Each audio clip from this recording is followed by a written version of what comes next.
I'd like to welcome Dan Ohlweiler of Sterling Financial Advisors. He's the president of Sterling.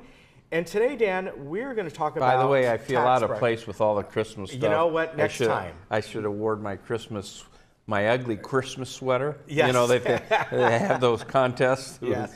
Can wear the ugly Christmas sweater. Well, in a couple of weeks when you come back. There you go. We'll get you a Santa hat.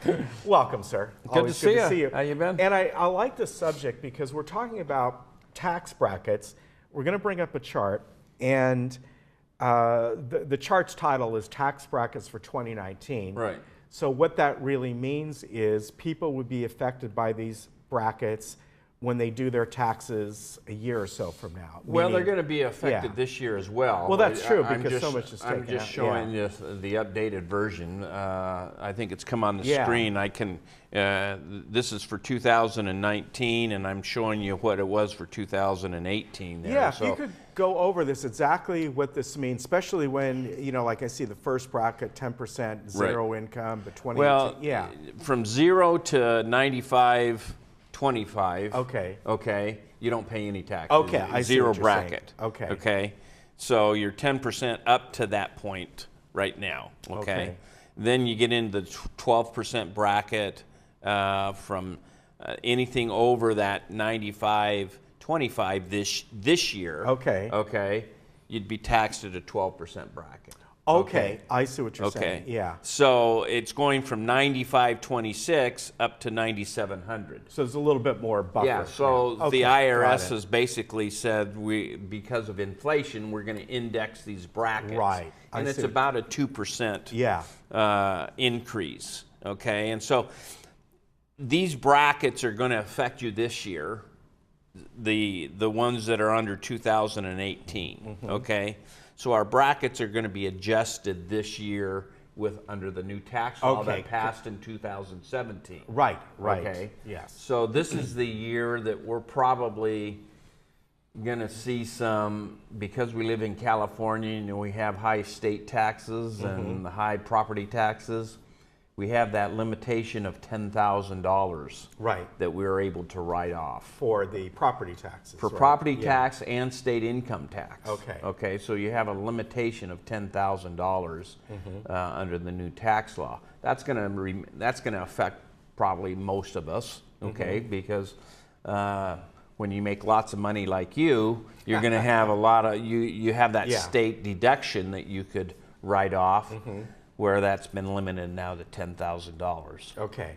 So these brackets aren't going to change that much, only 2%, but the new tax law this year, when we report in April our taxes, this is the year we're going to see the kind of effect that it has on us personally. Right.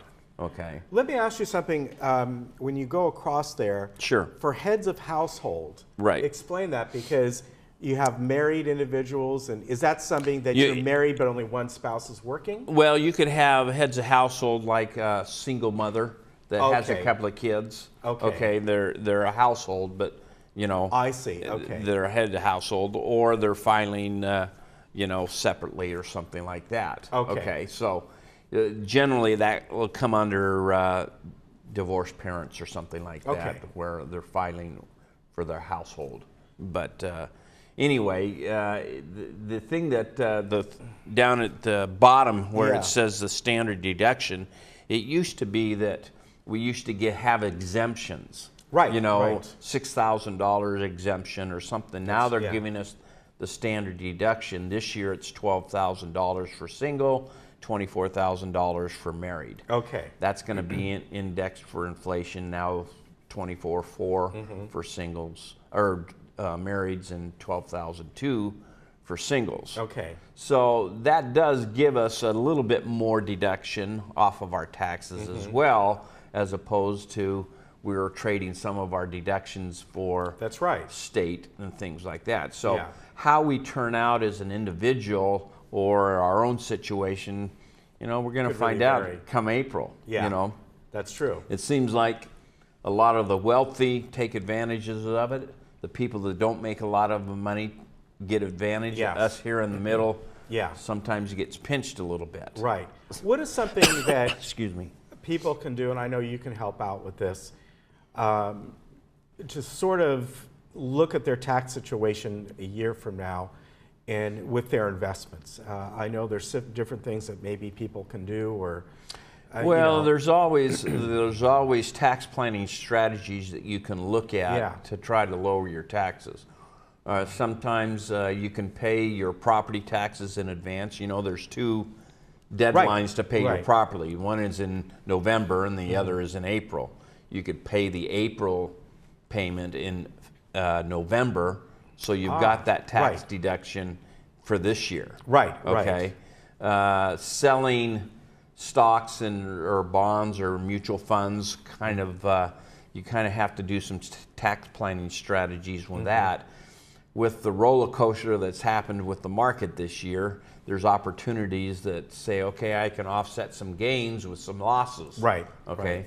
So maybe we've had a mutual fund or a stock for a long period of time that had a lot of gains, but this mutual fund didn't do so well this year. So you can sell it and offset those and maybe get into something that's going to be more appropriate for you at this time. So there's a lot of things you can defer if you're self-employed, and you can defer compensation from one year to the next. That's always good. Paying charitable contributions that you would pay next year, this year. So there's always some tax planning opportunities, but I thought that just, for 2019, this is interesting. We just needed to know that those are going to be indexed for inflation a little bit for this next year. Wouldn't it be nice if it was just a flat tax, right? Everybody pay 15%. Well, you've seen those postcards that says how much do you make? Send it in. You know? Well, it'd be nice to say how much did you make? Send in 10%. Then everybody. It doesn't matter whether you're making a lot or less. We're all paying the same amount. It would be nice to simplify this tax. It certainly would. All right. Any seminars coming up? I know December. The holidays, people get pretty busy, so we kind of take a break during the holidays. So we'll start back up in January, the middle of January. We have them coming up. So. All right. Very good. Happy holidays, Chair. I'll probably see you beforehand. Hopefully. All right. Good. Take care. Okay. We'll be right back, and you can always give Dan or anyone there at Sterling Financial Advisors a call, 859-8900 or sterlingfa.com. We'll be right back.